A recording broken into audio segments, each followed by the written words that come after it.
Hello everyone, आज हम लोग जानेंगे हिंदी पद्य का जो पाठ था सूरदास जी द्वारा रचित, उसका हम पद्य खंड पे जो है चर्चा करेंगे, उसके बारे में हम जानेंगे। तो और इसमें ये दूसरा खंड जो है हमारा, इसमें लिखा हुआ है कि अभिगत गति कुछ कहत न आवे।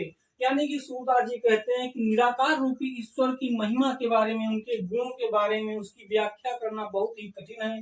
ज्यों गूंगे मीठे फल को रस अंतर्गत ही भावे। जिस प्रकार से गूंगा व्यक्ति मीठे फल का रस केवल अपने मन में ही जान सकता है, उसी प्रकार से निर्गुण ब्रह्म का जो उपासक होता है तो उसकी उपासना का आनंद बिल्कुल मन में ही ले सकता है। और परम स्वाद सब ही निरंतर अमित दोष उपजावे। और उससे जो मीठे फल का के जो रस का स्वाद होता है, या कह सकते हैं निर्गुण ब्रह्म की उपासना का जो स्वाद होता है, तो व्यक्ति केवल उसको अपने मन में ही जान सकता है, महसूस कर सकता है, लेकिन उसका बखान नहीं कर सकता है।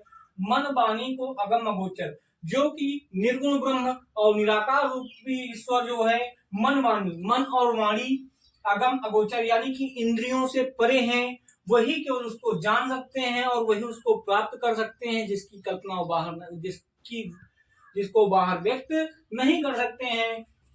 और लिखते हैं रूप रेख गुण जाति जुगति बिन निरालंब कित धावे।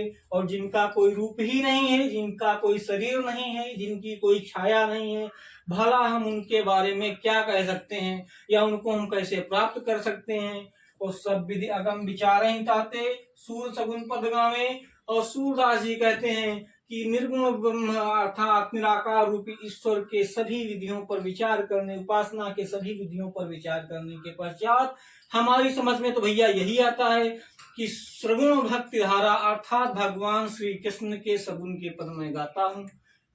तो ये आपका जो है पद है, और इसका अर्थ देखिए, इसका संदर्भ हो जाता है प्रस्तुत पद्य खंड में हमारी पाठ्य पुस्तक हिंदी के पद नामक पाठ से लिया गया है। इसके रचयिता या हम यहाँ पर लिख सकते हैं रचनाकार हिंदी के प्रख्यात कवि सूरदास जी हैं। और इसका प्रसंग होगा प्रस्तुत पद्य खंड में सूरदास जी कहते क्या है कि निर्गुण भक्ति धारा की उपासना करना जो है वो अत्यंत कठिन कार्य है, जिसका हम बखान नहीं कर सकते, जिसके बारे में हम चर्चा नहीं कर सकते हैं।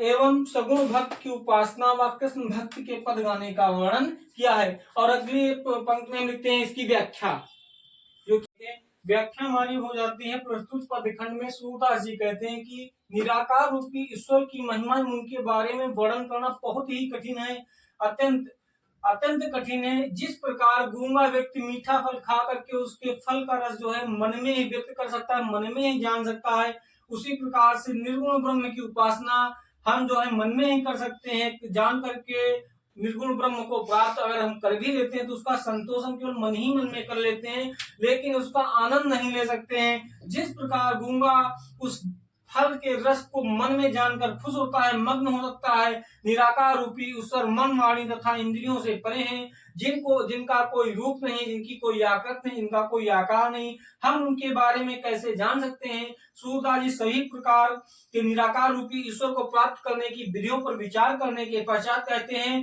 कि ईश्वर को प्राप्त करने के लिए सगुण भक्ति ईश्वर को प्राप्त करने का सबसे अच्छा साधन और सरल साधन है। अतः मैं भगवान श्री कृष्ण के सगुण के पद गाता हूँ। दोस्तों, वीडियो अच्छा लगे तो लाइक करना, और मिलते हैं नेक्स्ट वीडियो में, क्योंकि अगला वीडियो हमारा काफी अच्छा और शानदार होने वाला है। जय हिंद।